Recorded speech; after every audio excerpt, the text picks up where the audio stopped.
Hello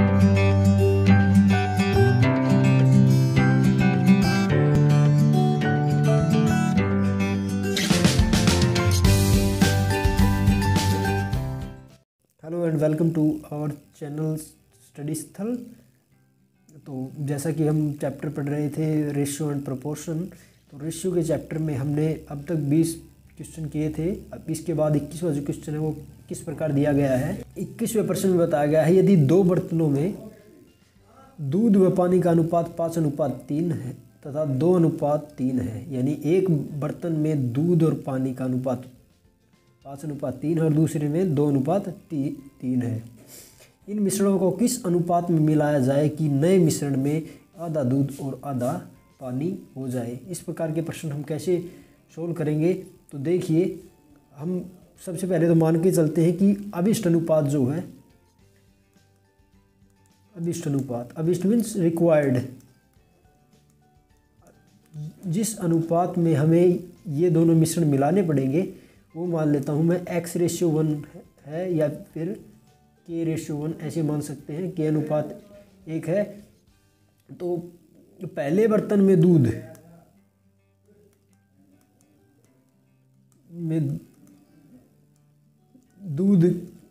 है का ratio बनेगा 5:8 और पानी का रेशियो बनेगा 3:8। ये चीज़ क्लियर है। दूसरे बर्तन में दूध का रेशियो बनेगा 2:5, 2/5 और पानी का बनेगा 3/5। ये चीज़ क्लियर है, ठीक है। अब x/1 का मतलब x क्वांटिटी मैं इसकी ले रहा हूँ और दूसरे वाले बर्तन की ले रहा हूँ मैं 1 क्वांटिटी। तो ओवरऑल जो दूध है, दूध की मात्रा के कितनी बनेगी, ओवरऑल कंडीशन के हिसाब से चलेंगे। x क्वांटिटी में दूध निकल के आएगा पहले बर्तन से इतना, ठीक है, और दूसरे बर्तन से निकल के आएगा वो आएगा 2/5 दूध, ठीक है। टोटल इतने लीटर हो जाएगा मान लीजिए। दूसरे बर्तन से जो पानी निकल के आएगा वो कितना होगा, वो होगा x × 3/8 और इसके प्लस में होगा 3/5 × 1 लिखने की ज़रूरत नहीं है। तो इतना हो जाएगा हमारे पास पानी। अब इससे आगे अगर हम इसको सोल्व करेंगे तो दूध की मात्रा और पानी की मात्रा का अनुपात कितना होना चाहिए, 1:1 होना चाहिए। ये है दूध की मात्रा इक्वल होनी चाहिए पानी की मात्रा की। ये चीज़ हमें यहाँ से स्पष्ट पता चल रही है क्योंकि आधा दूध आधा पानी का मतलब यही होगा, ठीक है। इसलिए हम क्या लिख देते हैं इसको, 5x/8 + 2/5 किसके इक्वल होना चाहिए, 3x/8 और प्लस 3/5 के। यहाँ से अगर हम इसको सोल्व करते हैं तो हमारे पास निकल के जो आएगी कंडीशन वो आ जाएगी, यहाँ से सोल्व करने के बाद हमारे पास से निकल के आएगी कंडीशन, वो आ जाएगी 25x + 16 = 15x + 24, ठीक है। इस चीज़ से कोई फ़र्क नहीं पड़ रहा। यहाँ से सोल्व करेंगे तो ये हो जाएगा 10x = 8 और x = 4/5। सोल्व किया जा सकता है आराम से, ठीक है, कोई दिक्कत नहीं होने वाली वैसी परेशानी। अब बढ़ चलते हैं हमारे अगले प्रश्न की तरफ। अब देखिए हमारा अगला प्रश्न जो है उसमें बताया गया है कि सोना जो है पानी से 19 गुना भारी है, जबकि तांबा जो है पानी से 9 गुना भारी है। ऐसी कंडीशन बताई गई। तो ये रेशियो बनेगा, ठीक है। यहाँ से सोने और पानी का रेशियो बना लेंगे और तांबे और पानी का रेशियो बना लेंगे। वही उसी प्रकार का क्वेश्चन है कि किस अनुपात में मिलाया जाए इनको कि मिश्रण धातु जो बनेगी वो पानी से 15 गुना भारी हो। तो ऐसे में हम लेके चलेंगे सोने व पानी के भार का अनुपात। भार का अनुपात जो दिया हुआ है उसको मैं लिख देता हूँ 19:1, ठीक है। और तांबे व पानी के भार का अनुपात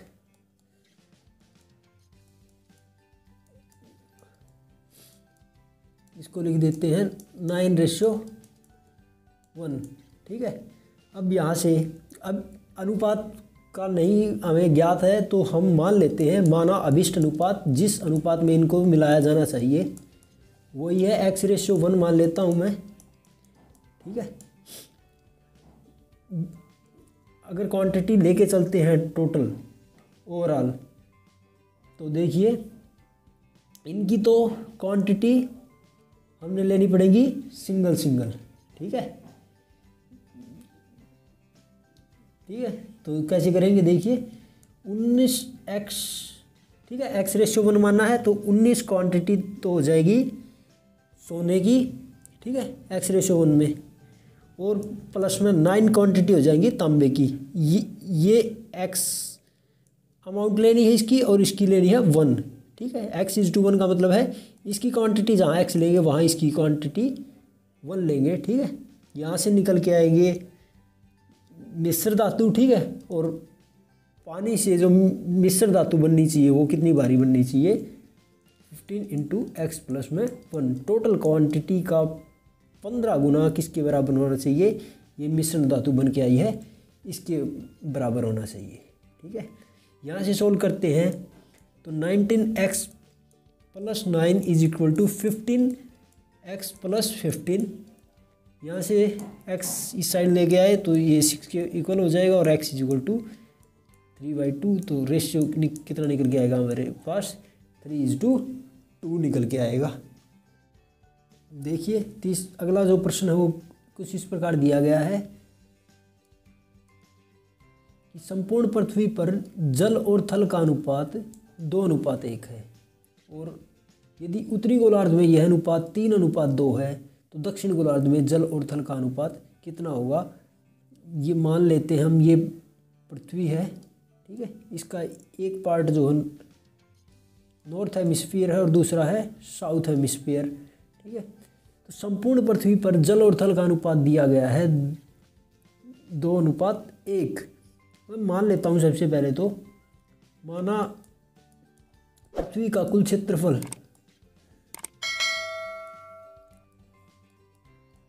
एरिया है तो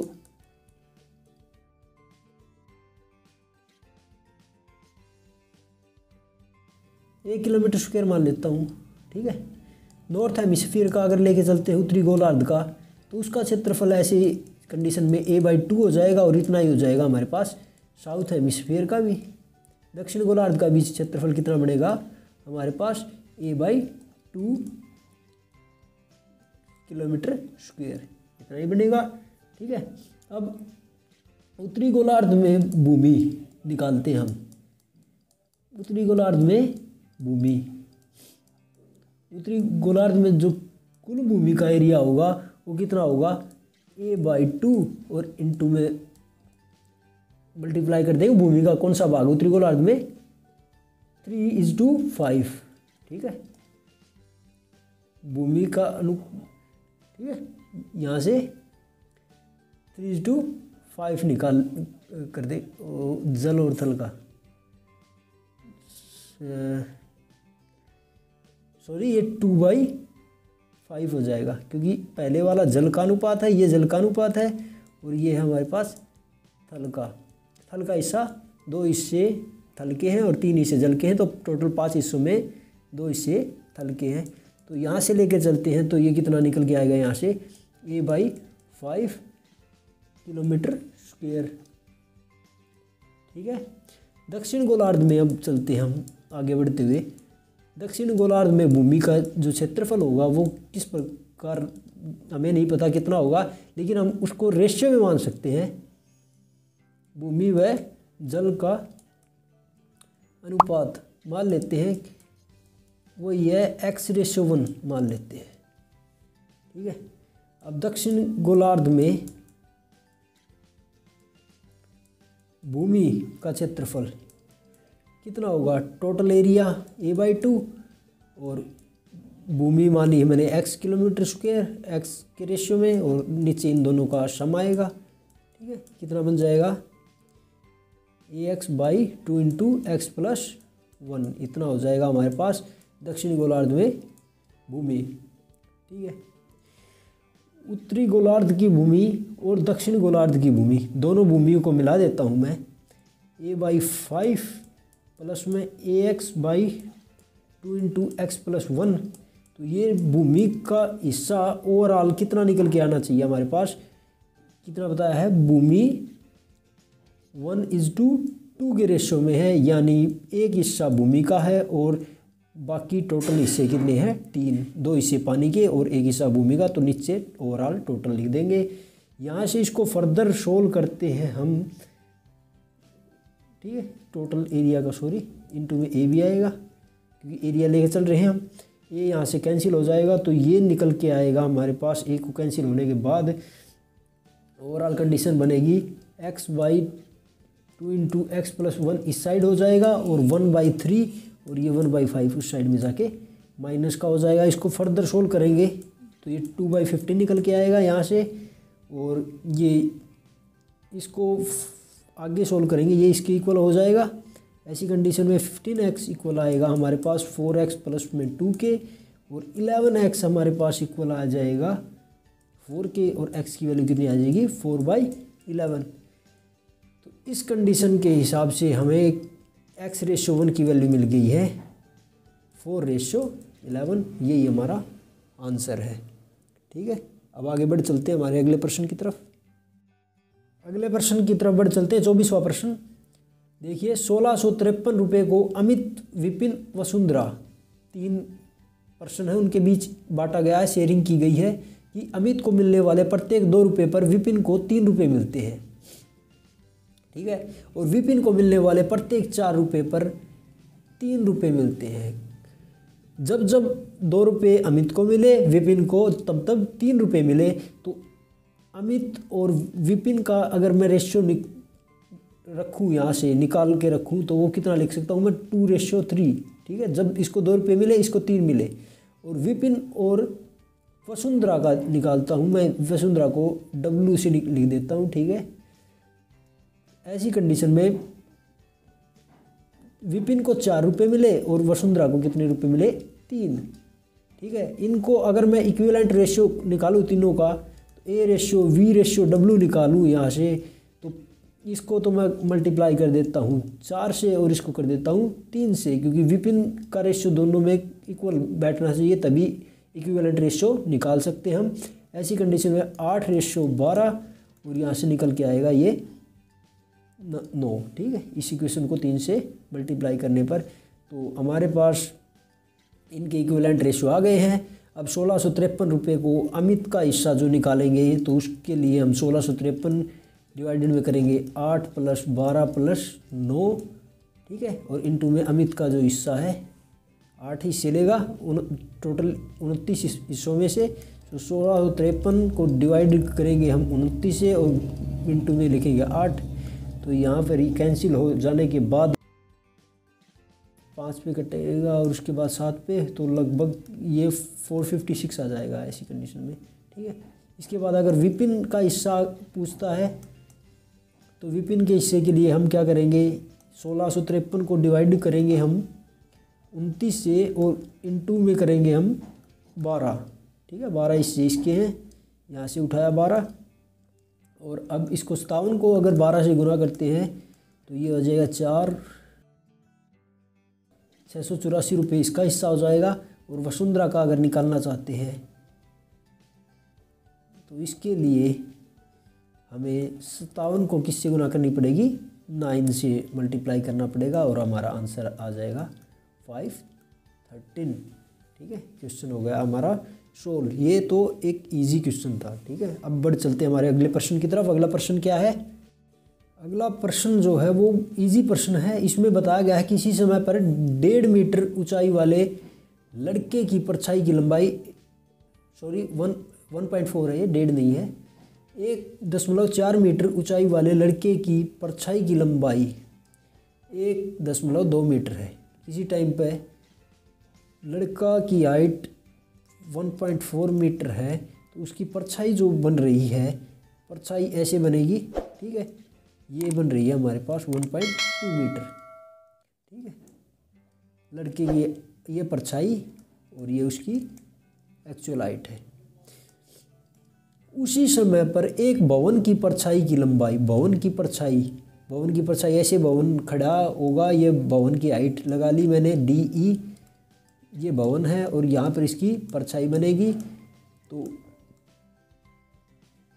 भवन की परछाई की लंबाई दे रखी है 5.4 मीटर। तो ऐसी कंडीशन में कैसे कंपैरिजन करते हैं, देखिए 1.4 मीटर लड़के की ऊंचाई है तो उसकी परछाई की लंबाई दे रखी है 1.2 मीटर। यहाँ परछाई लिख दी मैंने इस साइड में और इस साइड में लिख दी है एक्चुअल हाइट, जो वास्तविक ऊंचाई है वो लिख दी है। एक्चुअल हाइट या वास्तविक ऊंचाई इस साइड में रख ली है। तो परछाई 1.2 मीटर है पहली कंडीशन, और दूसरी कंडीशन में ये परछाई 5.4 मीटर हो गई है, यानी ये इसकी कितने गुना बढ़ गई है, अगर डिवाइड करें तो ये बढ़ गई है 4.5 टाइम हो गई है इसकी। ठीक है, इसी कंडीशन को यहाँ अप्लाई करते हैं, यहाँ भी 4.5 टाइम निकाल देते हैं 1.4 का। तो इसको सोल्व करते हैं तो 7 और 14 कितना आ जाएगा 6.3 मीटर, ये हमारा आंसर होगा। तो भवन की एक्चुअल हाइट जो है 6.3 मीटर है। इतना ही था बस प्रश्न, एग्जाम पॉइंट ऑफ व्यू से बहुत इंपॉर्टेंट था। अब बढ़ चलते हैं हमारे अगले प्रश्न की तरफ। अगर किसी क्वेश्चन में कोई दिक्कत है तो कमेंट बॉक्स में कमेंट ज़रूर करिए। ठीक है, अगला प्रश्न क्या है, 3 बर्तन है, वेसल है, ये दूध और पानी के मिश्रण इस अनुपात में है तीनों में। तो पहले बर्तन में अगर दूध निकाले, दूध की मात्रा निकाले,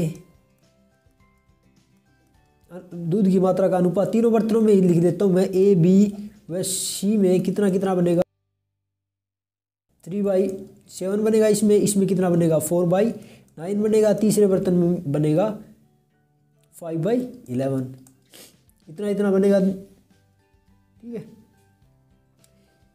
नेक्स्ट में अगर पानी की मात्रा देखूँ मैं, तीनों बर्तनों में पानी की मात्रा देखूँ A B और C में, यानी हिस्से देखूँ इनके, तो 4/7 हिस्सा पानी का होगा। टोटल हिस्से में से 5 हिस्से 9 में से पानी के होंगे, और यहाँ पर 6 हिस्से 11 हिस्सों में से पानी के होंगे। सीधी सादी बात है कि तीनों की क्या बराबर है, वॉल्यूम बराबर है, तीनों के आकार बराबर है। तो इस चीज़ से कोई फ़र्क नहीं पड़ रहा कि इन्हें किस हिसाब में मिलाया गया है। तो सीधे जो है प्लस हो जाएंगे ऐसी कंडीशन में, दूध की मात्रा, पानी की मात्रा जो भी हमें ऐड करना चाहते हैं, कि अगर बर्तन का बराबर आकार बिल्कुल बराबर है ऐसी कंडीशन में। ठीक है, तो बड़े बर्तन में मिला लिया गया है, तो दूध की क्वांटिटी जुड़ जाएगी और पानी की क्वांटिटी जुड़ जाएगी। तो दूध की क्वांटिटी अगर जोड़ते हैं, दूध की टोटल मात्रा, कुल मात्रा या कुल हिस्से कितने बनेंगे नए बर्तन में, जो भी बड़ा बर्तन है, बड़े बर्तन में दूध के कुल हिस्से कितने बनेंगे 3/7 प्लस 4/9 प्लस 5/11। यहाँ से दूध के हिस्से निकल के आएंगे। और बड़े बर्तन में, इसी बर्तन में पानी के हिस्से अगर निकालूँ मैं, पानी की के भाग निकालूँ, तो ये निकल के आएगा 4/7 प्लस 5/9 और प्लस 6/11। एलसीएम देंगे 11 × 7 × 9, इतना एलसीएम आएगा। तो इसको सोल्व करेंगे 297 आ जाएगा, ये 308 आएगा और ये 315 आएगा। और अगर इसको सोल्व करते हैं तो ये एलसीएम यहाँ से निकल के आएंगे, वही है। अब इसको फर्दर सोल्व करने में 396 आएगा, 385 आएगा, 378 आएगा। और दूध का हिस्सा और पानी का हिस्सा, इनकी हमने रेशियो निकालना है या मात्रा का रेशियो निकालना है। तो ऊपर दूध की क्वांटिटी 920 बनेगी, यहाँ पे 11, 7 और 9 डिवाइड में आएगा, और नीचे पानी की क्वांटिटी कितनी बनेगी 1159, और ऊपर यही सेम जाएगा 11 × 7 × 9। तो ये यहाँ से ये कट जाएगा और 920 1159 आ जाएगी दूध और पानी का रेशियो। क्वेश्चन ईजी था, कैलकुलेशन बस थोड़ी बड़ी है इसलिए टाइम ज़्यादा लगेगा। वैसे कोई दिक्कत वाली बात नहीं होनी चाहिए आपके लिए, क्योंकि हम ऐसे बहुत से क्वेश्चन सोल्व कर चुके हैं पहले। अब बढ़ चलते हैं हमारे अगले प्रश्न की तरफ। अगले प्रश्न में बताया गया है कि हीरे का मूल्य उसके बार के वर्ग के अनुक्रमानुपाती है। यानी अगर वेट में लॉस होगा या वृद्धि होगी तो उसके वर्ग के हिसाब में बढ़ जाएगा। वेट में अगर लॉस हो गया तो उसके वर्ग के हिसाब में घट जाएगा, और नहीं तो उसके वर्ग के हिसाब से बढ़ जाएगा अगर वेट में गेन होता है तो। एक हीरा टूट जाता है और 4 भागों में बिखर जाता है, उसके टुकड़ों का भार इतना रह जाता है। ठीक है, यदि इसके टूटने पर हीरे के मूल्य में 7,000 रुपये की हानि होती है तो ज्ञात कीजिए मूल हीरे का भाग क्या था। तो हमें नहीं पता हीरे का एक्चुअल वेट क्या था, वेट का नहीं पता, तो वेट मान लेते हैं। माना हीरे का मूल वेट आरंभिक भार मान लेते हैं 1 ग्राम था। ठीक है, वह 1 ग्राम हीरे का मूल्य मान लेता हूं मैं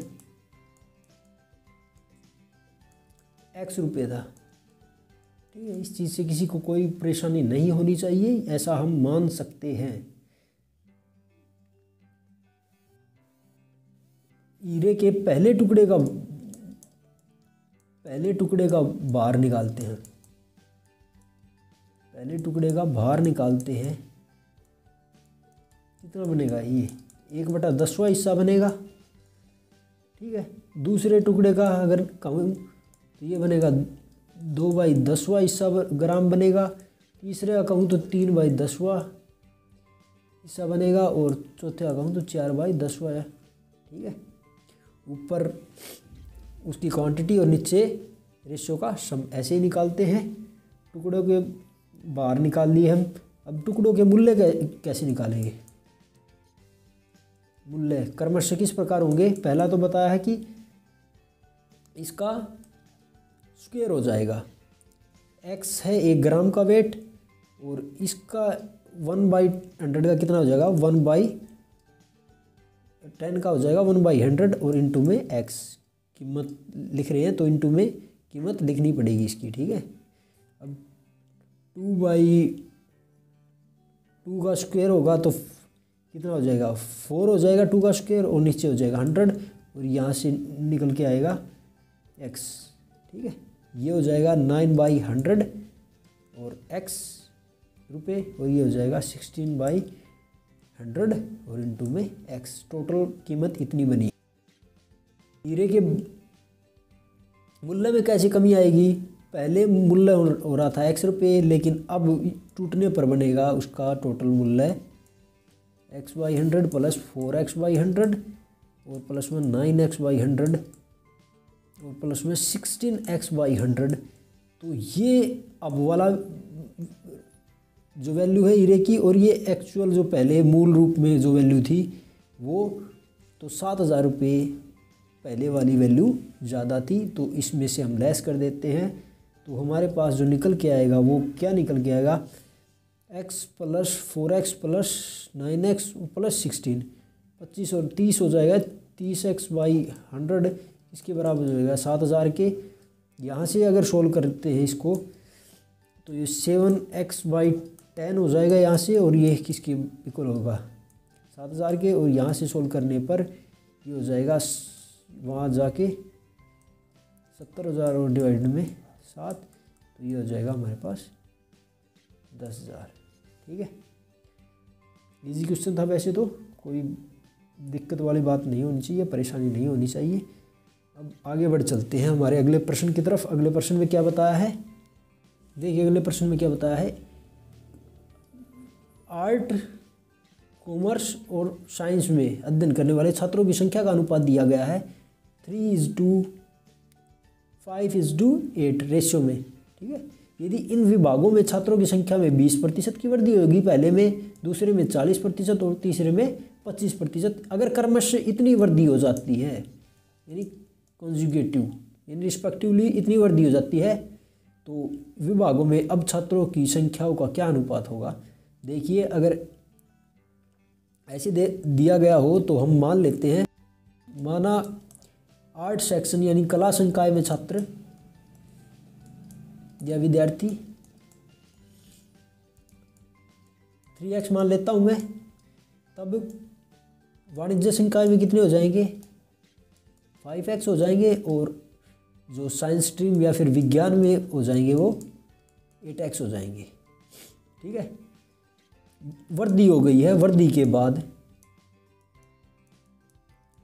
कला संकाय में छात्र कितने बनेंगे 3x, और 20% की वृद्धि हो गई। इसका मतलब ये बढ़ के 120% हो गए हैं ओवरऑल।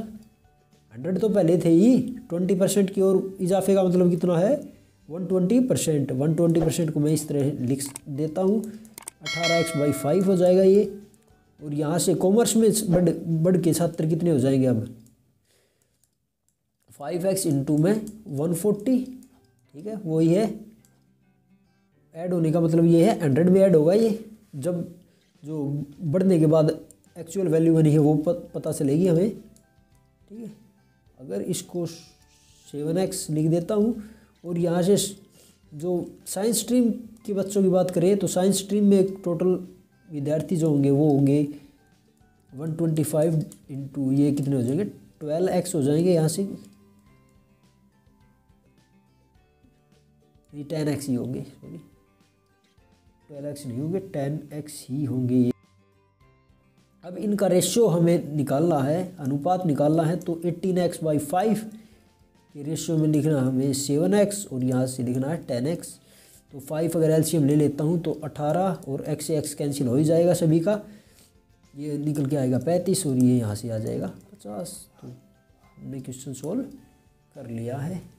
ठीक है, अब आगे बढ़ चलते हैं हमारे अगले प्रश्न की तरफ। एक खरगोश जितने समय में एक खरगोश 5 छलांग लगाता है ना, एक कुत्ता उतने समय में 3 छलांग लगा देता है। यानी इस खरगोश की 5 छलांगों का टाइम किसके बराबर है कुत्ते की 3 छलांगों के टाइम के।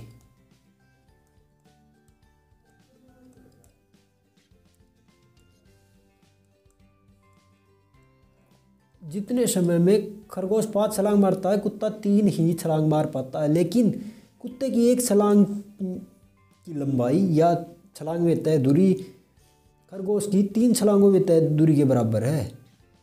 एक छलांग कुत्ते की किसके बराबर है 3 खरगोश की छलांग। तो चालों का अनुपात निकालिए, यानी एक जैसे टाइम में हमें दूरी का पता लगाना है, एक समान टाइम में दोनों की दूरी। देखिए कैसे निकालेंगे। ये टाइम तो हम एक्चुअल हमें पता है 5 छलांगों का टाइम, और इसका 3 छलांगों का टाइम बराबर है। ठीक, इसका 5 छलांगों का टाइम, 5 छलांगों का टाइम, और इसका 3 छलांगों का टाइम इक्वल है टाइम की कोई टाइम, ये दोनों बराबर हैं। ठीक है, अब इसकी 3 छलांग लगाएगा इस जितने टाइम में, एक छलांग की दूरी में मान लेता हूँ 1 मीटर है। ठीक है, और इसकी जो है 3 छलांगों की दूरी कितनी है, ऐसी कंडीशन में 1 मीटर होगी। ठीक है, यहाँ से ये 3 छलांग लगा रहा है, और 3 छलांगों की दूरी मुझे पता चल गई, एक छलांग की दूरी 1 मीटर, 3 छलांगों की दूरी 3 मीटर होगी। इतना पता चल रहा है। यहाँ से ये 5 छलांग लगाएगा, लेकिन इसकी 3 छलांगों की दूरी है 1 मीटर, तो इसकी 5 छलांगों की दूरी कितनी होगी 5/3 मीटर। इजी है, कोई परेशानी वाली बात नहीं है, क्योंकि बताया कि 3 छलांगों की दूरी 1 मीटर है, तो इसने 5 छलांग लगाई है, तो 5 छलांगों की दूरी होगी 5/3 मीटर। ठीक है, अब यहाँ से दूरी का जो रेशियो है वही जो चालों का रेशियो होगा, क्योंकि हमने टाइम इक्वल ले रखा है। जहाँ टाइम इक्वल होता है तो दूरियों का अनुपात बराबर होता है हमेशा चालों का अनुपात के, क्योंकि इसके डिवाइड में अगर टाइम लिखता हूँ तो दोनों के टाइम कैंसिल आउट हो जाएंगे। ठीक, 5/3:3, तो यहाँ से सोल्व करेंगे तो कितना आ जाएगा 5/9। ये हमें ज्ञात करना था। खरगोश की चाल 5 टाइम्स है और इसकी चाल है 9 टाइम्स। तो कुत्ते की चाल 9 का अनुपात और खरगोश की चाल का अनुपात 9:5 आ जाएगा यहाँ से सोल्व करने पर। ठीक है, अब आगे बढ़ चलते हैं। 5 केले और 4 सेबों के मूल्य। 5 केले को मैं लिख देता हूँ बनाना से, और 4 सेब यानी इसको लिख देता हूँ मैं एप्पल। इनका मूल्य किसके बराबर है? 3 बनानाज के मूल्य रेट के प्लस में 7 सेब एप्पल के रेट के बराबर है। तो यहाँ से मैं बनानाज को एक साइड ले आता हूँ, तो 3b इस साइड आके माइनस का हो जाएगा, तो 5b में से कैंसिल आउट होने के बाद 2b बच जाएगा, और यहाँ से कितना बच जाएगा 3a। तो b रेशियो a किसके बराबर होगा? यहाँ से 3:2 के। तो बनाना की कीमत सेब की कीमत की 1.5 गुना है। ठीक है, केले की कीमत सेब की कीमत की 1.5 गुना है। यहाँ से ये चीज़ पता चल रही है, 1.5 गुनी है। हो जाएगा। इजी क्वेश्चन था अब तक का, सबसे इजी। अब बढ़ चलते हैं हमारे अगले प्रश्न की तरफ। कमेंट सेक्शन में कमेंट करके ज़रूर बताना आपने कि कहाँ पर आपको दिक्कत आ रही है। हम बिल्कुल इजी मेथड से कर रहे हैं ये क्वेश्चन, बिना ट्रिक के साथ में। दिनेश के पास कुछ क्या है? गाय हैं। दिनेश के पास कुछ गाय हैं और कुछ मुर्गियां हैं। ठीक है, ये मिस्टेक हो गई है प्रिंट में। यदि पशुओं के कुल सिरों की संख्या 48 है और पैरों की संख्या 140 है, तो ज्ञात कीजिए उसके पास कितने की मुर्गी है। एक्स गाय मान लेता हूं मैं,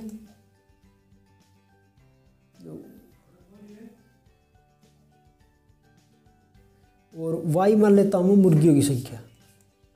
ऐसी कंडीशन में अगर नहीं पता है तो ठीक है। पशुओं के कुल सिरों की संख्या यहाँ से निकालूंगा पहली कंडीशन से। जितनी गाय हैं प्लस में मुर्गी उनको जोड़ दूंगा तो हमें सिर मिल जाएंगे 48। ठीक है, पैरों की संख्या निकालता हूँ तो एक गाय के 4 पैर होंगे, तो एक्स गाय के 4x पैर हो गए, और मुर्गी के 2 पैर होते हैं तो वाई मुर्गियों के 2y पैर हो गए। ये इक्वल टू 140 हो जाएगा। अगर यहाँ से मैं क्या करता हूँ, कॉमन ले लेता हूँ 2, तो निकल के आएगा 2x + y = 70। इसको फर्स्ट इक्वेशन मान लेता हूँ, इसको सेकंड इक्वेशन, दोनों को सोल्व करता हूँ तो सेकंड में से फर्स्ट घटा देता हूँ। 2x में से x जाएगा तो x बचेगा, और y से y कैंसिल आउट हो जाएगा, और 70 में से ये जाएगा तो कितना बच जाएगा हमारे पास 22 बच जाएगा। 22 बचने के बाद x = 22 आ गया। तो y की वैल्यू अगर हमें फाइंड आउट करनी है तो ये बच जाएगी 26। x यानी गाय 22 हैं और मुर्गियाँ हमारे पास 26 हैं। तो देखा हमने ratio and proportion chapter solve कर लिया है, और अब हम जो अगला चैप्टर सोल्व करेंगे उसको भी हम बिना ट्रिक की मदद से बेसिक कंसेप्ट्स पे जोर रखते हुए सोल्व करेंगे। आप वीडियो आपने देखी, इसके लिए आपका बहुत बहुत धन्यवाद, और आशा है कि आप हमारे चैनल से जुड़ेंगे और कुछ नॉलेजेबल चीज़ सीखेंगे।